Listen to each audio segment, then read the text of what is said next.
Start streaming. All right, let's go.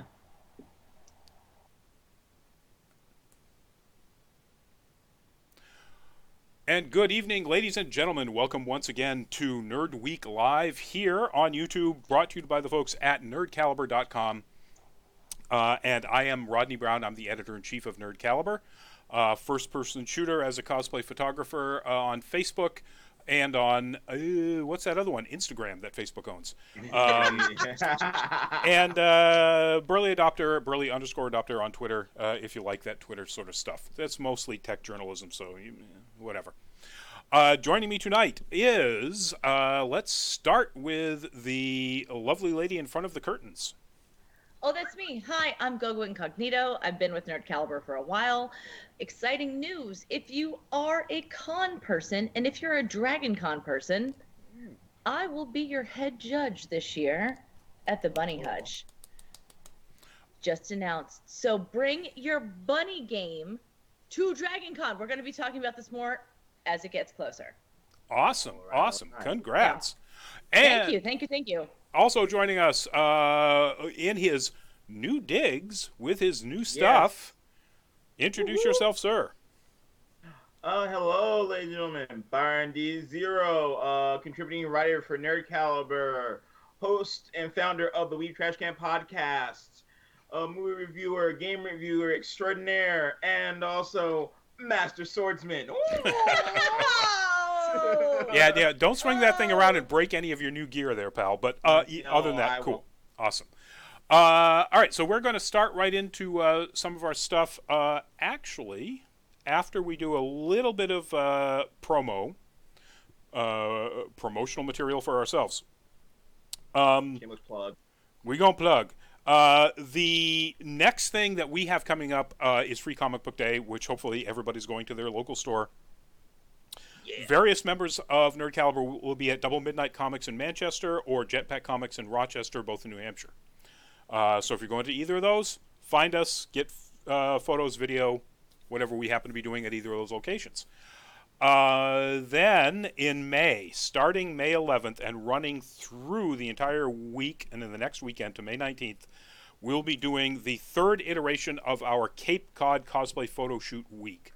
It's sort of like a free photo shoot day, except I'm going to be at the South Fleet Motor Inn in Cape Cod in South Wellfleet for an entire week. And the idea is we get together photographers and cosplayers who want to take advantage of the gorgeous scenery, Atlantic beaches, Bayside beaches. Within 5 minutes, there are a half a dozen beaches. Within 15 minutes, there's more than you can count. And it's before the season starts. So the beaches are essentially empty. Beautiful locations that also look like, zombie apocalypse housing that you can get into. There's a Shire. I mean, it looks just like the Shire. It's gorgeous places. So check that out. It's on Nerd Calibre's Facebook page. It's the pinned top event. Woohoo! It'll be a lot of fun. I might actually take a part of that. Take part in that. You should, Byron. You'll have a lot of fun. Please do. And as an ex-New Yorker, New Englander who now lives in Nashville, where we don't have that, we have abandoned prisons. They're not cute. They're very dangerous. Please, if you are anywhere in that area, Delaware, Maryland, up to Maine, go to this thing. Nerd Calibre is legit. The photos will be amazing. Go do it. Go do it. I'd love to see people come from Delaware, but it's Cape Cod, so wherever you come from. I believe in the I believe in the power of the. I was going to say the train system, but I don't know. No, that's true. You can get pretty close. Anyway, the Southfleet Motor Inn does offer us fantastic rates for those nights too. It's partly because I'm related to the managers, but only partly. It's also because one of the managers is a cosplayer of amazing talent. So, anyway, check it out.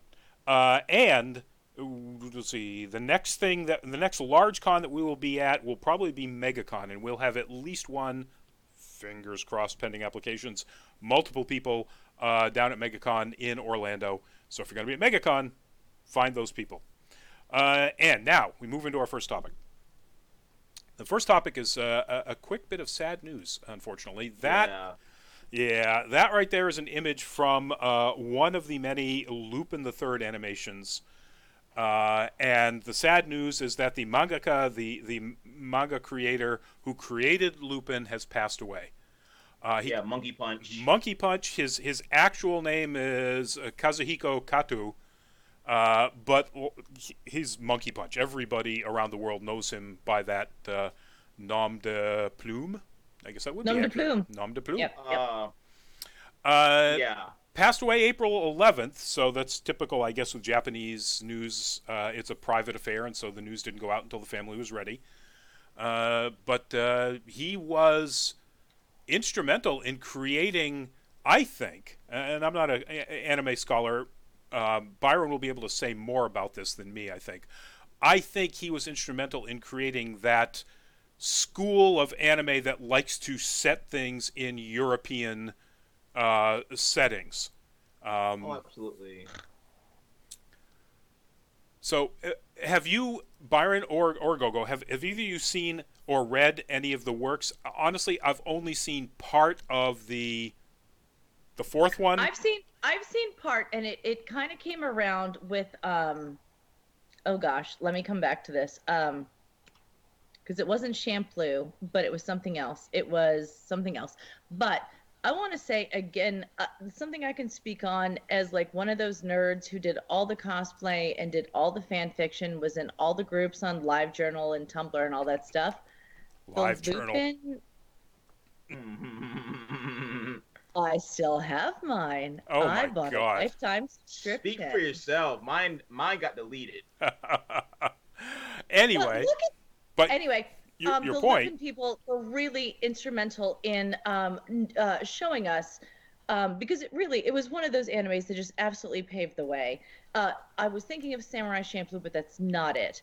I will come back to it. I will get it, but it's of that era, and these were the like early ones who kind of brought a lot of us into it with all their memes and all their stuff. And then when they go and they do fan fiction, they go and they do cosplay. And again, I've been doing cosplay for like 17 years. So you see, and these were like kind, wonderful people.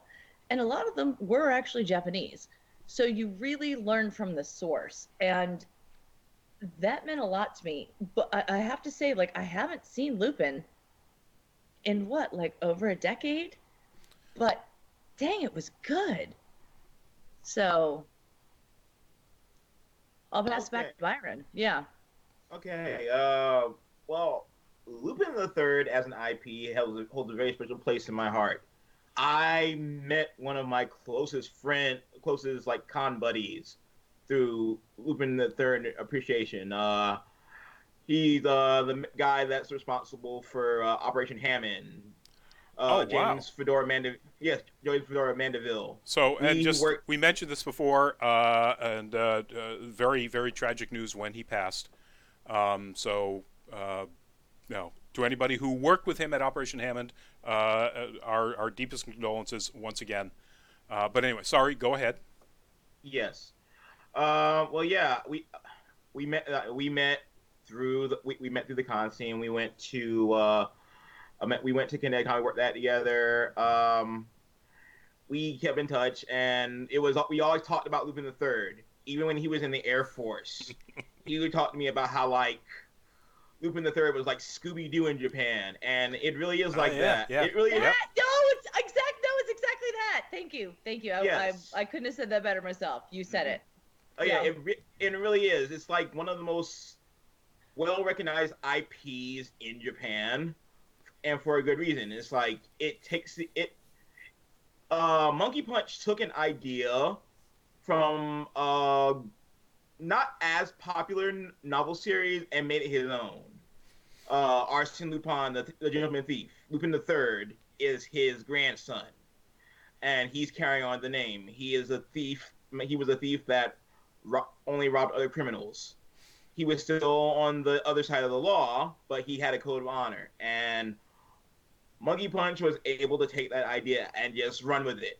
One of my favorite movies of all time, Castle Cagliostro, which is like such a legendary anime film, not just a legendary Lupin the Third film, that Steven Spielberg references it as his inspiration.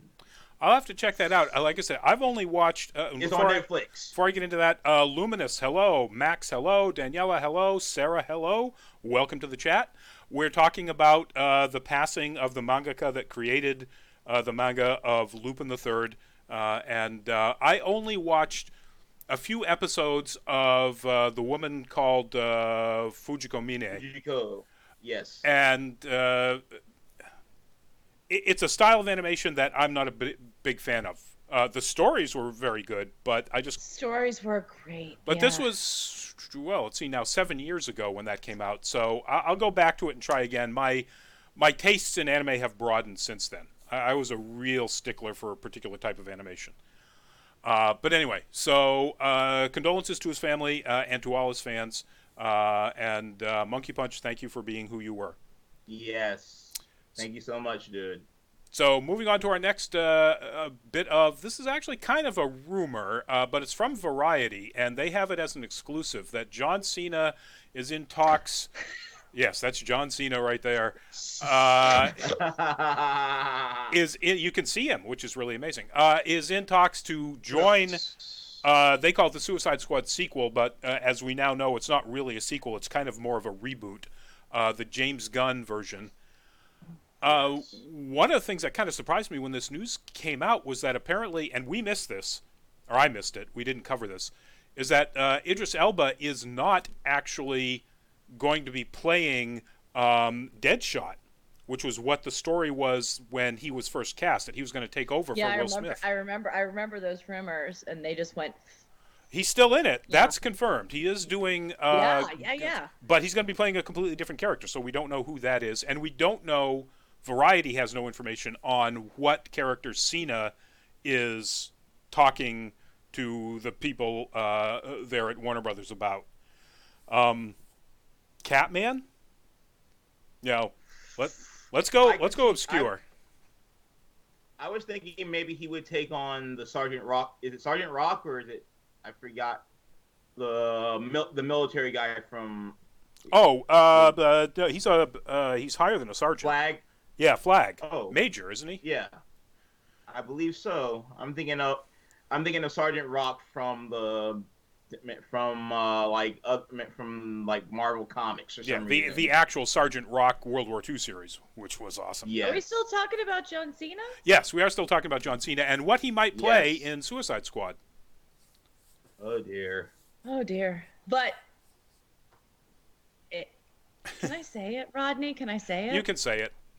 Keep Margot Robbie. Oh, she's in it. That. Yes, I know. And then otherwise, it can't get worse.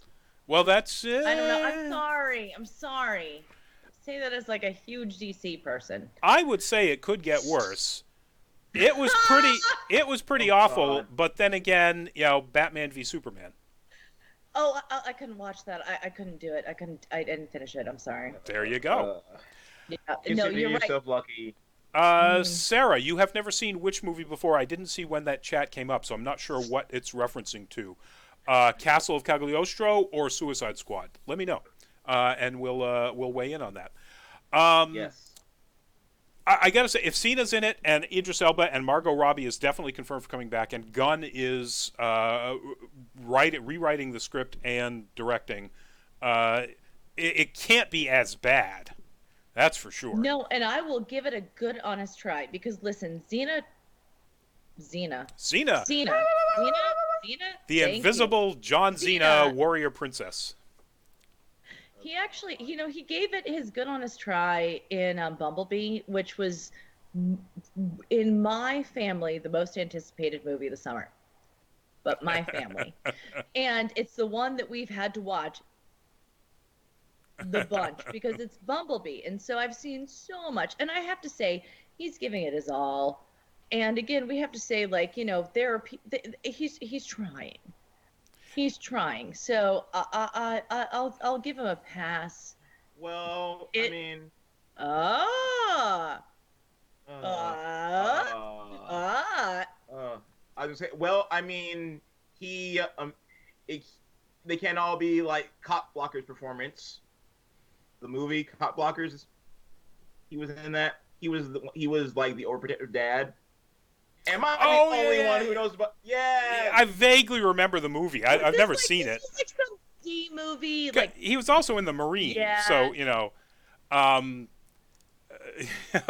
he's been in some, let's just say, not stellar products. D movie. Yeah. Byron knows about one, and that's the best we've got. There you go. There we go. And the Marine, so I know about that one. He's Wasn't he in Fox Hunter? Hmm? Wasn't he in Fox Hunter also? Don't know what Fox Hunter is. Oh no, that was Channing Tatum, I think. I can see you making that mistake. The first movie you mentioned and the second movie you did mention, I have the movie. I love it. You have Suicide Squad, Sarah, and you love it? Interesting. We'll have to... I'd love to hear why. I was like, we'll have to delve into that one at some point, unless I made that mistake. But just, Cena, I gotta at least represent Newbury, Massachusetts boy. So, fingers crossed he lands something in this movie. Moving on to our next bit of news, and this one kind of took me by surprise and I'll tell you why. The image there is the new character from the upcoming, well, what do we call it? The upcoming version of Persona 5 called Persona 5 The Royal. And when Byron first put this up there, my initial thought's like, it's a DLC with one new character and one new location and one new confidential informant, so why are we doing this? And then I read how this is being released. And this is a topic, all right. So, Byron, tell us what this is. Okay, first of all, I guess you could say we never saw it coming. Okay. Damn it. You never played the game. Okay, never mind. Okay. Never mind. Yeah, no, I've never played. I've seen part of the anime and then got bored. I am so sorry that you saw the anime. Yeah, it was awful. Okay. I've seen a lot of. Oh God, can I? What's our audience? Can I say? I've seen a lot of fan art. Oh. Can I say that? So yeah, you can say you can say fan art. You could probably even say hentai fan art or something like or lewd fan art. That. Yes. And I've seen some cosplays, so I get the gist. But anyway, this is all Byron, baby. This is all Byron. All right. So, from what I've read, it's essentially being packaged as a full game. There's going to be a new female protagonist. There's going to be more. There's going to be more content.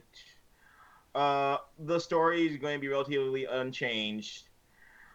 I'm hearing rumors, and these are only rumors, that maybe people who own the game already will be able to get this content as DLC.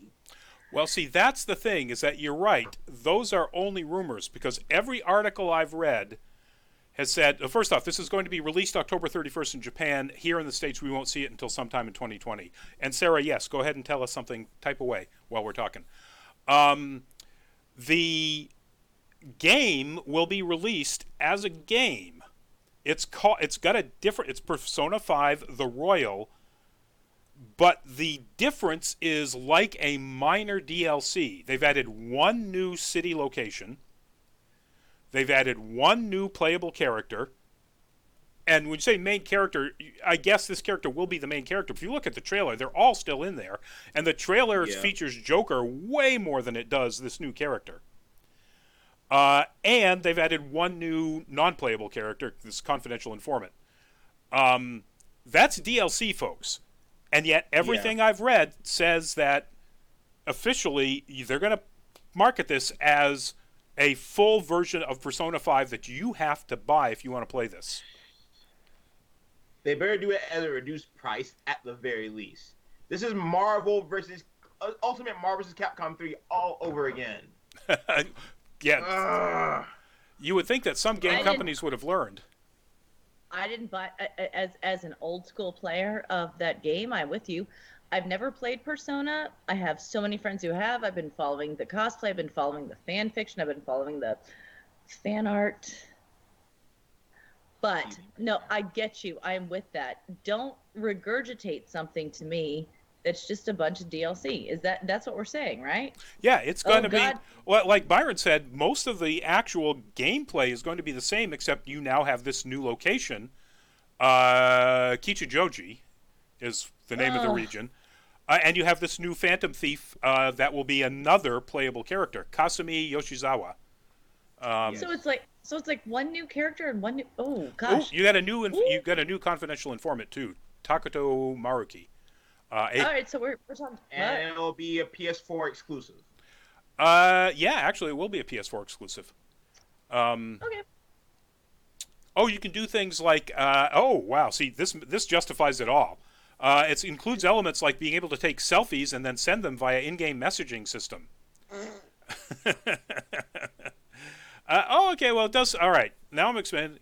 New events with the twins Caroline and Justine, and new enemies to fight. Well, of course there are new enemies to fight if there's a new region. It's Kichijoji.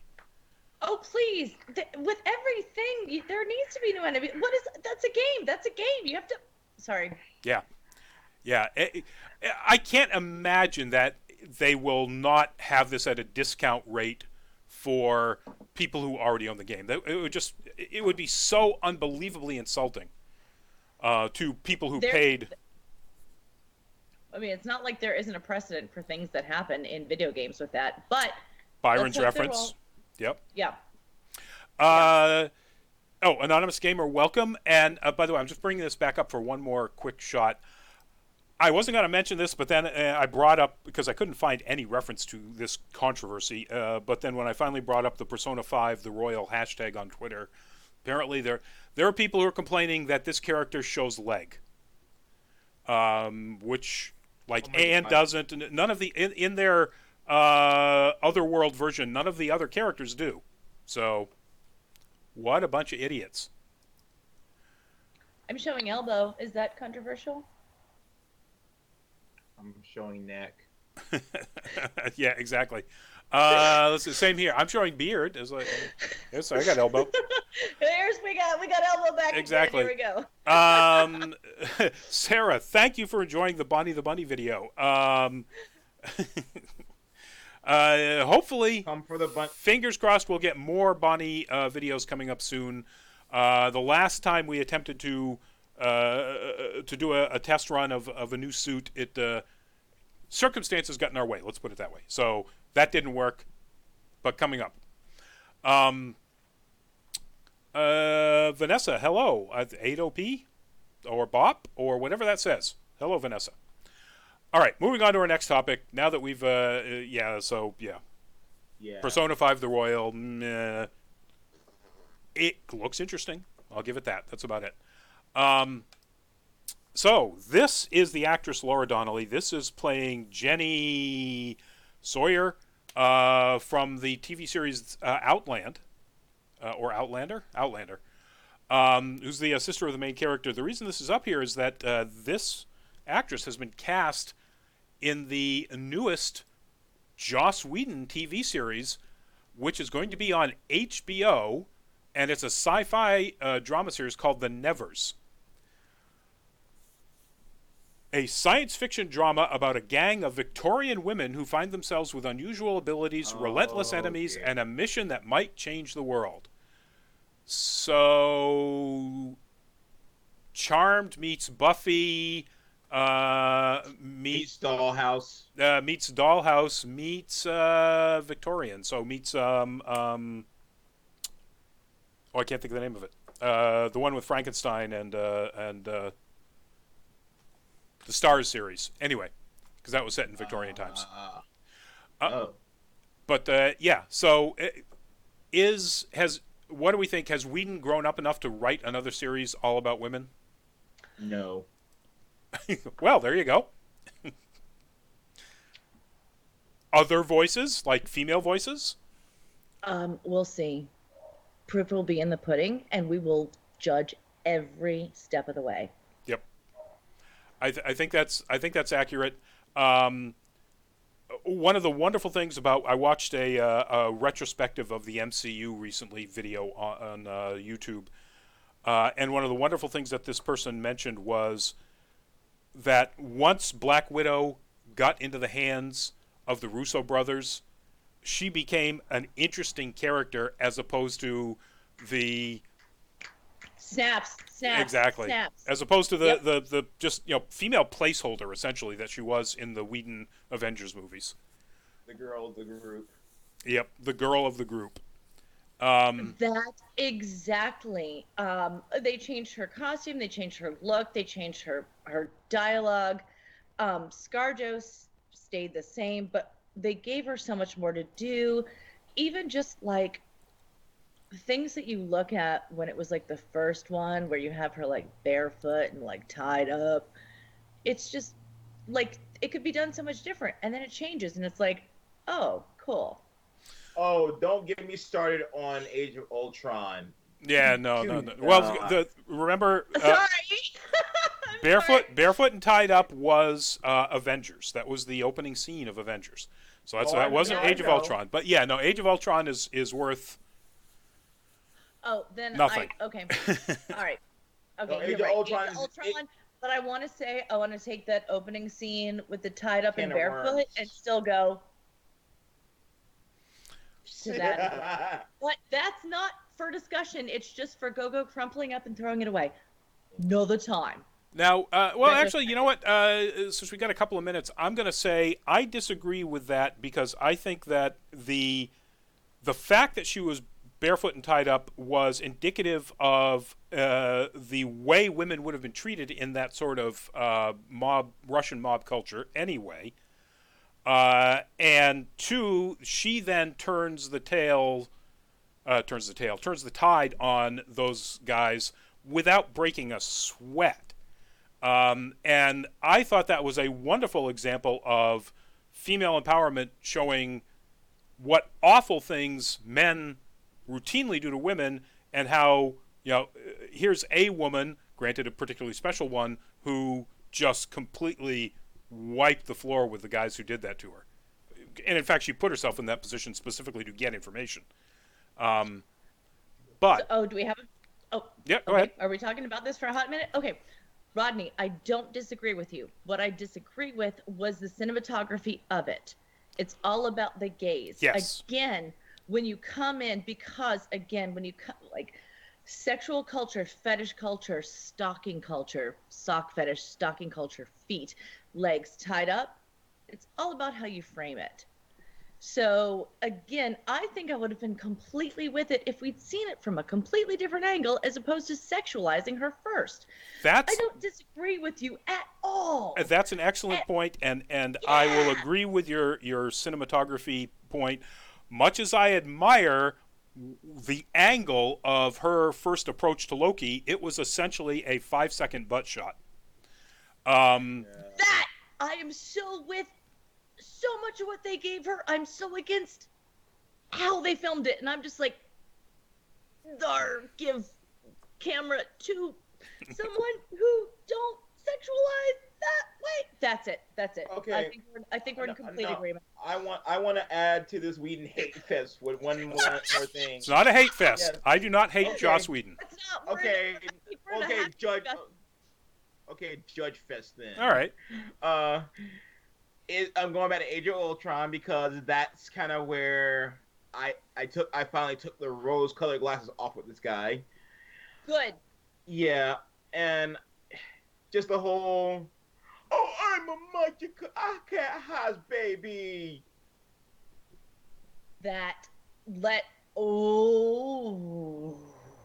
Yes, that is like, this is why I have no faith in him as a writer anymore.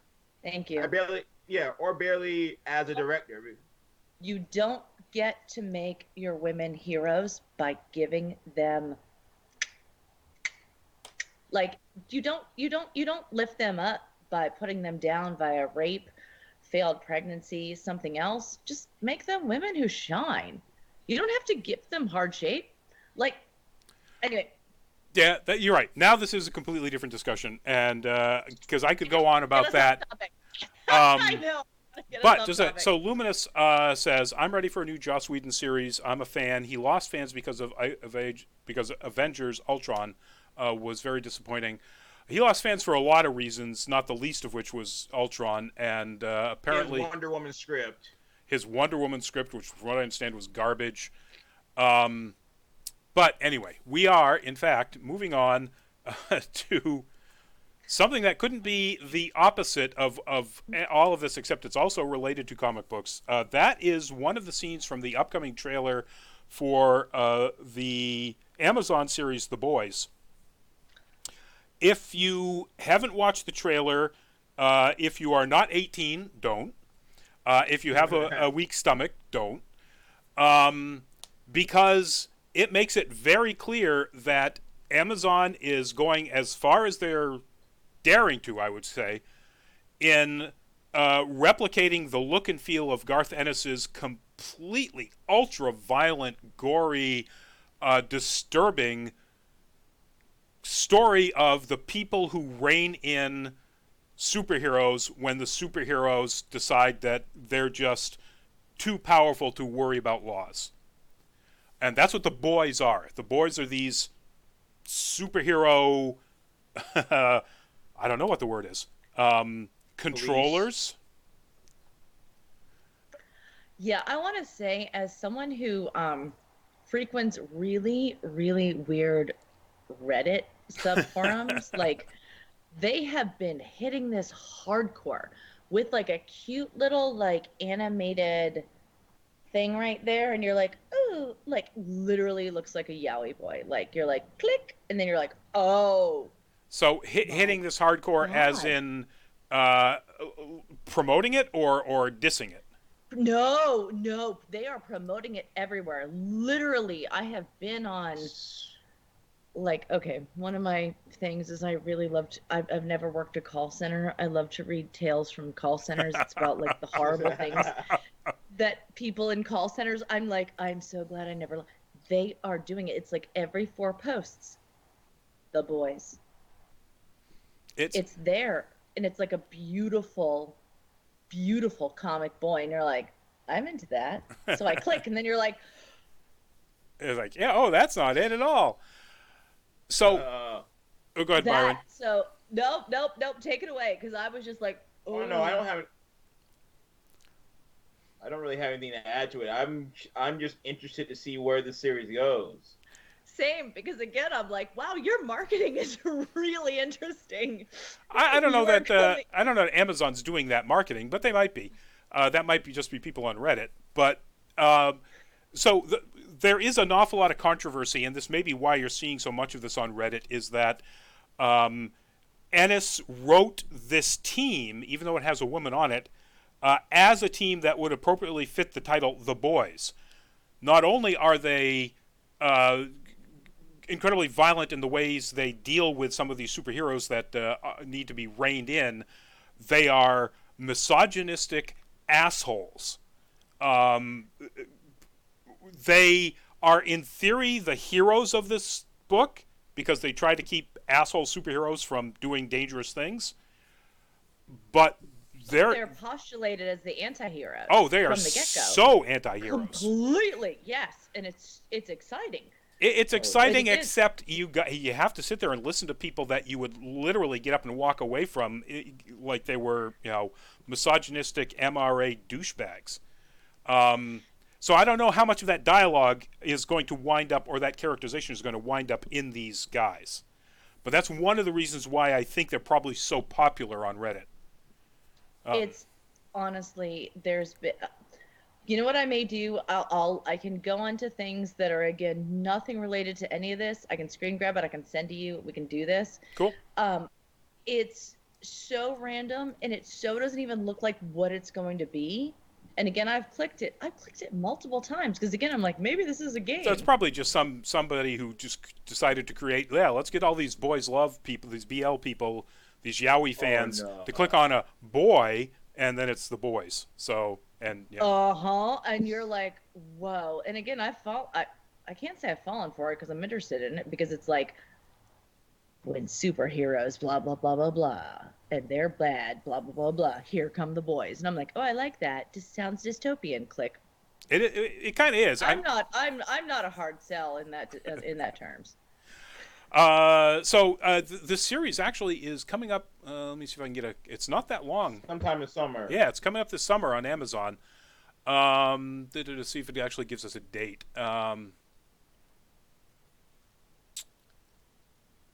It does not, as far as I can tell, but it's got an incredible cast. Carl Urban and Simon Pegg coming back. Oh. Hell yeah. Oh, yeah. It's got a... Yeah, didn't Simon Pegg get like really ripped for this role? I don't know if this is the one where he got really ripped or the one where he got really skinny. Okay. But yeah, so it's got Jennifer Esposito, who's a wonderful actress. Spin City was the best thing about that TV series. Yeah. Yeah, all sorts of really cool characters. There's a character named Black Noir. Oh, really? I mean, Black redundant. It's a little on the nose. Little on the nose. All right, moving on to our next topic. And that is, everybody knows who that is. That's Master Chief. And we now know who is going to be Master Chief in the upcoming Showtime series. And I honestly am kind of shocked at this. Although he's an amazing actor. It is, let me bring up his image here real quickly. It is that guy. It's Mad Sweeney from American Gods. They cast a 6'3" leprechaun to play Master Chief. Pablo Schreiber, right? Pablo Schreiber plays an Yeah. Irishman, a leprechaun, in American Gods, and will be playing Master Chief in the Showtime series of Halo. Isn't he also in Orange is the New Black? You know what? He might be. I don't know. I've only seen him from. Yes, he was in Orange Is the New Black. Yes. Got an Yes, Emmy nod for it. That's how I know him. He is okay.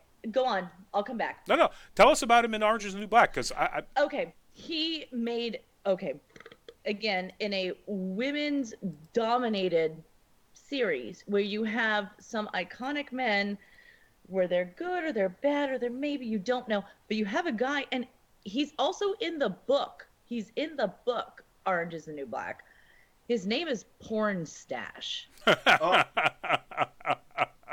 He's Porn And Stash?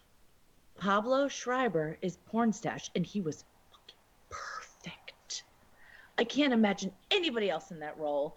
He's so disgusting. I'm gonna fact check that because like, isn't Porn Stash like bald? No, sir. You're thinking of somebody else. I know this show. But no, Porn Stash is big and he's stashy. And I can't think of anybody else in that role. And then when I saw that, Rodney, when you sent that out, I was like, Wait a minute. because I would be That's like, Porn Stash. really? Wait, Master Chief? Wait, this isn't John Cena? It's Right? You would Porn think? Stash. Yeah. And I'm like, oh, so literally I saw that. I sent that out to like some of my like diehard Halo friends and they were like, Well, we know he's a great actor. I mean, there's no question about that. Oh yeah. so, Greg! so good. Greg, welcome to the chat. And Olga, Actually, welcome to the chat. So yeah, he's outstanding as Mad Sweeney. I guess he's awesome as Porn Stash. And from what I can tell, those are so good. completely Yeah. different characters. Yes, completely. So I guess he's going to be able to pull off Master Chief pretty well. And because Yeah, Master he's very versatile. he is a versatile actor, and because Master Chief is in a power suit, he doesn't necessarily have to be John Cena. There you go. Show those guns. But seriously, that was a weird thing where I was like, oh, cool, Pablo Schreiber. What? What? All right, I seriously had that moment. moving on to our last topic.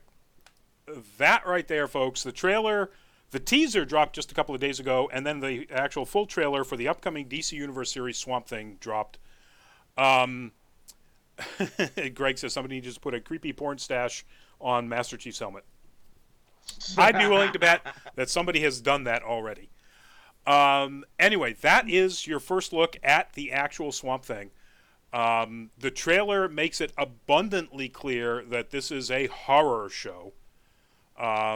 This is, it goes for the spooky and the jump scares and the, atmospheric swamp and everything, and it's not a generic supernatural show, which some story arcs from Swamp Thing have become, and it's certainly not a sci-fi show. So I like that. I'm very encouraged by that. At the same time, some really discouraging news came out, and that is the original order for this thing was 13 episodes, and they have cut it back to 10. Even though it's planning to launch March 31st, so one would assume that at least the basics of all 13 episodes were in the can. The problem is that there seems to be what is described in this one article as creative differences between the parent Warner Brothers and the DC Universe streaming platform. And it implies that there's going to be bigger issues coming up because Warner Media is about to launch its own streaming platform to compete with Disney Plus. Oh, jeez. Oh, my God. There's going to be so many. Yeah. Fail. Yeah, well, I don't know. Warner has a huge catalog of movies, shows. CW is half Warner. So all of the CW stuff could go onto that. They could expand. But what does that mean for Stargirl, which is coming up on DCU? And that's a straight-up DC comic series. Yep. What does it mean? Obviously, we know what it means for Swamp Thing. It got cut from 13 down to 10 episodes. That's a bummer. And yeah, it's a big bummer. Swamp Thing is one of the most critically acclaimed IPs out of DC. It's drawn the best writers throughout the course of its series, of the various arcs. Alan Moore, just amazing content in his Swamp Thing stories. This doesn't look good for DC Universe. Not at all. So I'm hoping that the show turns out to be a big hit. Like the other shows that are on DC Universe right now, Titans was a hit for them. There's no question about that. Young Justice was fantastic. I don't know how much of a hit it was. It was definitely fantastic. Wait, is Swamp Thing going to be animated? Nope. It's a live trailer. That's actually guy in a rubber suit kind of thing. Because I looked at it earlier, but okay. But yeah, Young Justice was an animated show, but it was one of the new things that was on DC Universe. I loved Young Justice so much. And the new series was fantastic. So good. Can they get Tom Cruise to play the Swamp Thing and save the day? Only if he does it as Len Grossman from Tropic Thunder. Yes, Les Grossman. Grossman, that's right. That would be fantastic. I would watch that show. Oh my. So May 31st. We don't have that long to wait. That's actually the same premiere date as Good Omens. Yeah, and Go Flails. Yeah, exactly. So excited.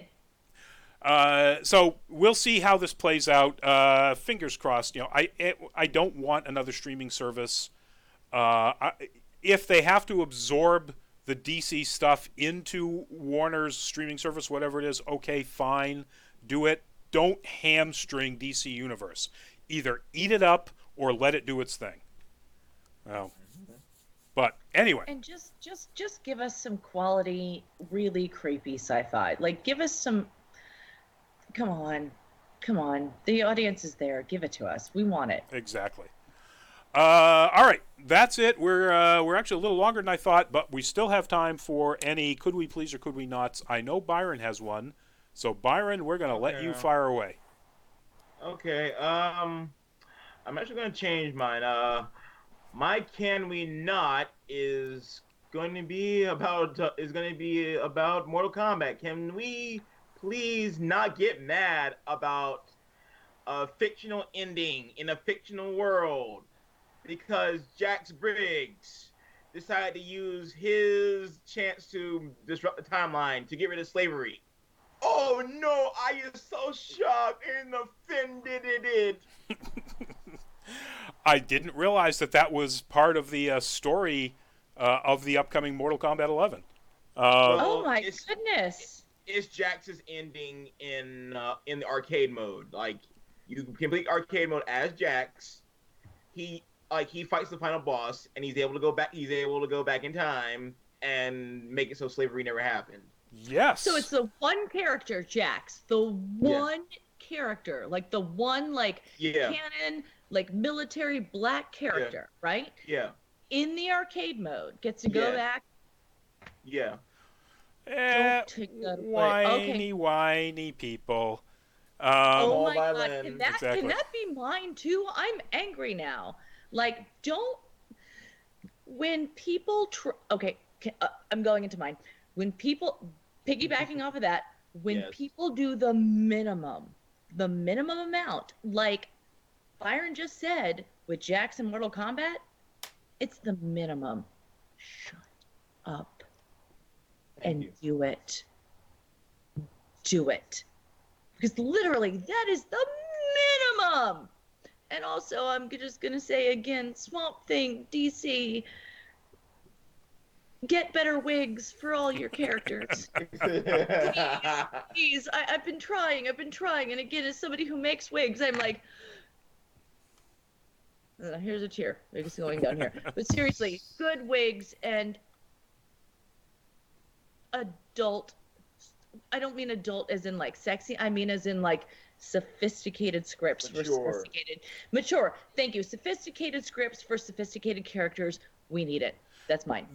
There are some episodes of Titans that are outstandingly mature and sophisticated, and not just because Robin says "fuck Batman." Anyway, Luminous. I'm talking about actually the live action. Yeah, the live action Titans. Luminous says, I don't have much. No, live action DC. But anyway, I'm gone. Yeah, Titans is the live action DC show on DC Universe, not Young Justice. Titans is the live action version of the Teen Titans.